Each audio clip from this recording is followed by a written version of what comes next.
Number 10. Rapping about a scam. Fontrell Antonio Baines, aka Nuke Bizzle, is a 31-year-old Memphis-based rapper that recently caught the attention of the feds when he foolishly bragged about committing a crime in a music video. Bizzle got rich when he scammed the government out of hundreds of thousands of dollars in the COVID relief assistance programs. Upon investigation, it was discovered that he had fraudulently obtained a whopping $1.2 million in unemployment benefits in the state of California, where he was residing at the time he carried out the scam.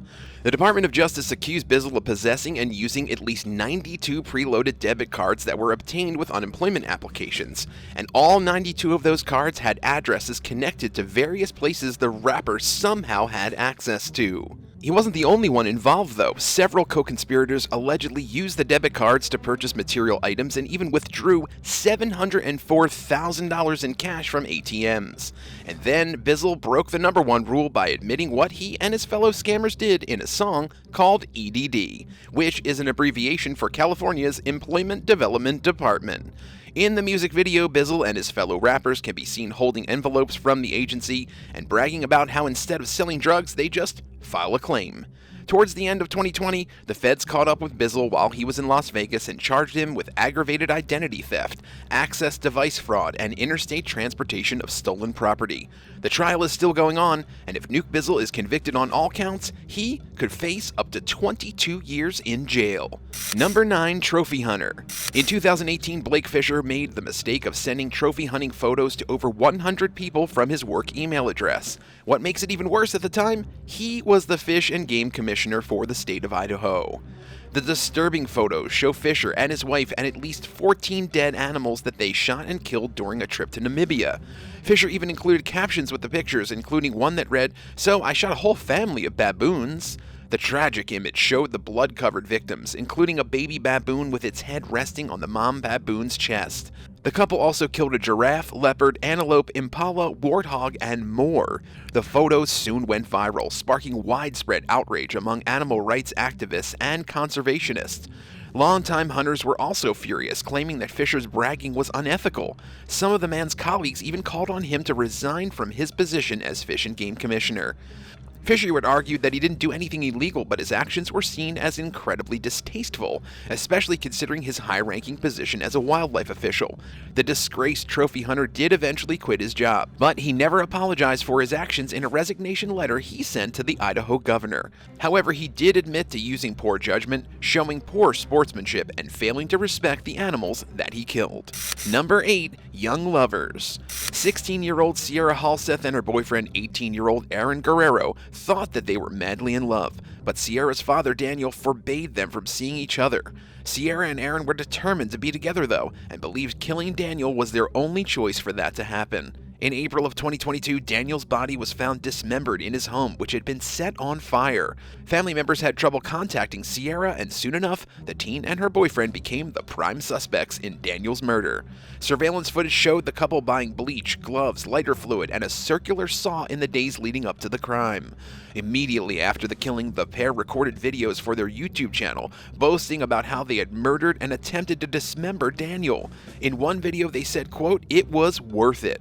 After foolishly confessing to the heinous crime, they also bragged about how they'd had sex multiple times that day, as if their actions came secondary to their selfish pleasures. The young murderous lovers didn't get away with it for very long. They'd stolen Daniel's car, and police caught up with them in Salt Lake City, Utah. Sierra was charged as an adult, despite being just 16 years old. She was spared the death penalty, but Aaron might not be as lucky because he was legally an adult when the murder happened. At last update, the teens pleaded not guilty, but honestly, there's too much evidence for them to get away with it.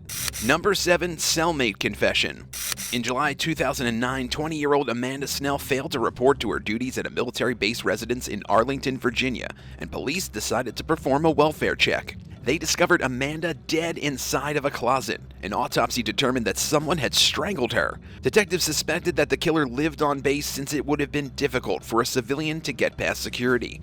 They took DNA samples from the crime scene but didn't get any results for months.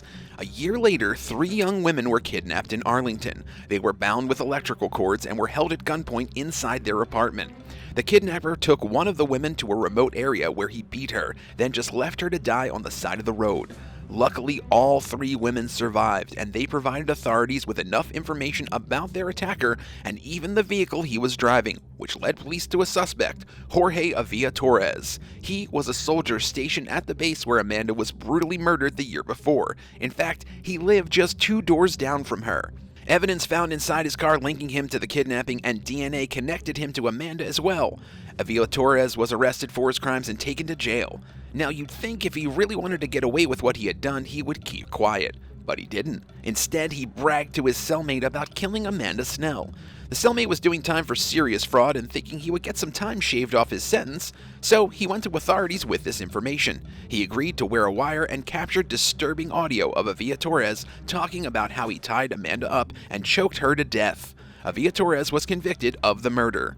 DNA evidence further revealed that he had committed a double homicide in his hometown of Zion, Illinois back in 2005. He was a teenager when he killed 2 victims and cut their eyes out of their sockets. It's almost as though Avila Torres joined the military to evade suspicion. He pled guilty to the 2005 murders and was sentenced to death. Number 6. Boosting numbers. Ruben Carvalho was a career criminal and commander of a group of street-level drug dealers in Cardiff, Wales. He ran a lucrative drug operation that saw a 6-figure profit over a 4-month span between 2019 and early 2020. But when his runners started getting arrested, Carvalho became short-staffed, forcing him to carry out some low-level sales on his own that he wouldn't normally do. Through these interactions, he unknowingly sold crack cocaine and heroin to undercover officers on 2 separate occasions. During one conversation, he bragged to the undercover cop about how he was making 3,000 pounds a day until his runners started getting arrested. Carvalho went on to say that his profits had dropped significantly and even asked the officer to give his number out to friends so that he could get more business. Soon, he was busted for his illegal activities as part of a police initiative called Operation Talon. By then, Carvalho already had drug-related convictions from previous offenses. He pleaded guilty to supplying an intent to supply Class A drugs and is currently awaiting sentencing. Number 5. Money in dog breeding. In Port St. Lucie, Florida, a dog breeder recently found himself face-to-face with 3 home intruders after unwisely bragging on social media about how much money he was making with his business. The home invaders posed as customers who were interested in buying puppies. When they were let into the house, they robbed the dog breeder, kidnapped him, and forced him to drive to various locations and ATMs. While driving down the street, the dog breeder noticed a police vehicle parked on the side of the road and purposely drove erratically to try to get the cop to pull him over. And it worked! When the officer asked for his license and registration, he noticed the driver was clearly uncomfortable and saw a hand gesture and a look of despair on his face, indicating that he was in danger. Inside the vehicle, officers found guns, knives, and a large sum of cash. The suspects, Sadiq Sellers, Kavia Bragnon, and Ben Vial Radcliffe, are facing a long list of charges, including unlicensed carrying of a firearm, kidnapping, assault, home invasion, possession of a controlled substance, providing a false name, false imprisonment, and witness tampering. All 3 men are currently behind bars waiting for their next court date. Number 4. Trap House Homicides. In 2007, 16-year-old Christopher Horton and his friend 20-year-old Brian Dean were shot dead on a front porch in Newport News, Virginia. The double homicide went cold and remained unsolved for years. Finally, in 2013, police caught a break when they received a tip that Antoine Tween Gotti Stewart rapped about the crime in his song Ride Out. The disturbing lyrics, which appeared on YouTube in 2011, mentioned killing someone on a trap house porch at midnight. This, along with other clues, made Tween Gotti the main suspect in the killing of Christopher and Brian. Police charged the then 22-year-old with 2 counts of felony murder, 1 count of unlawfully discharging a firearm, and 2 counts of using a firearm to commit a felony.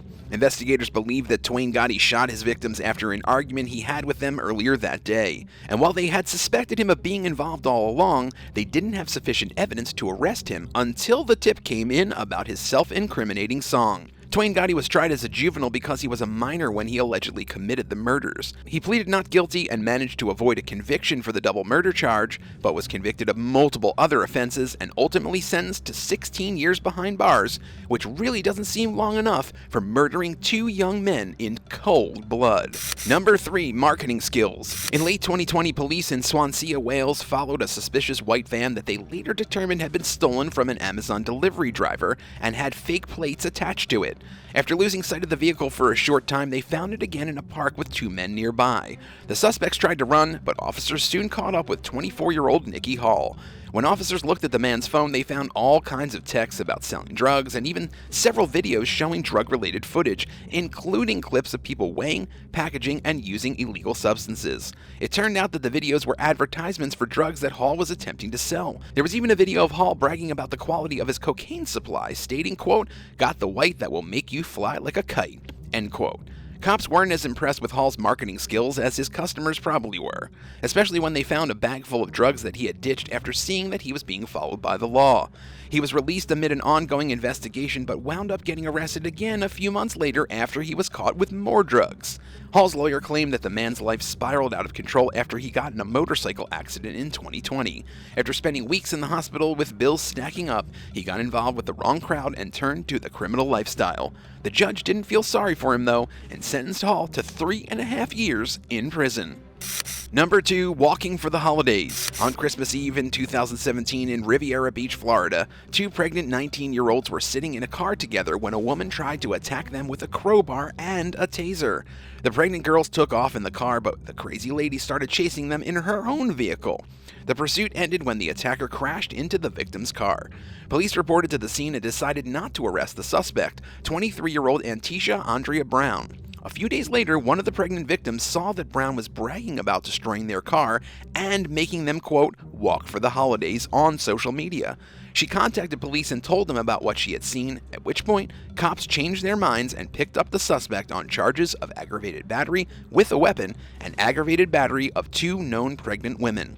Brown was held without bond at the Palm Beach County Jail while she awaited to face allegations against her. A few months later, she ended up receiving a 2-year prison sentence for unrelated crimes, including identity fraud and illegal possession of a debit or credit card. She was released in October 2019. Number 1, senseless fighting. A teenager named Ethan Liming was beaten to death recently outside a school in Akron, Ohio. He was playing basketball with some friends when another group of young men approached them and allegedly started firing a water gun at them. A fight broke out and Ethan was left dead on the pavement. The attackers fled the scene and initially got away with the murder, leading police to appeal to the public for any information. Witnesses came forward and claimed that brothers Deshaun and Tyler Stafford and their cousin Donovan Jones had bragged about killing Ethan. All 3 are currently being held on charges of murder and felonious assault. Akron Police Chief Steve Milet acknowledged in a statement that while he believed the victim's family would welcome the news of the arrest, nothing could bring young Ethan back. The police chief condemned the worsening problem of violence in the country and called for an end to the senseless acts that are taking innocent lives in alarming numbers across the country. Thanks for watching. Which one of these braggers is the most foolish to you? Let us know in the comments below and don't forget to subscribe. See you next time on The Bad Badger.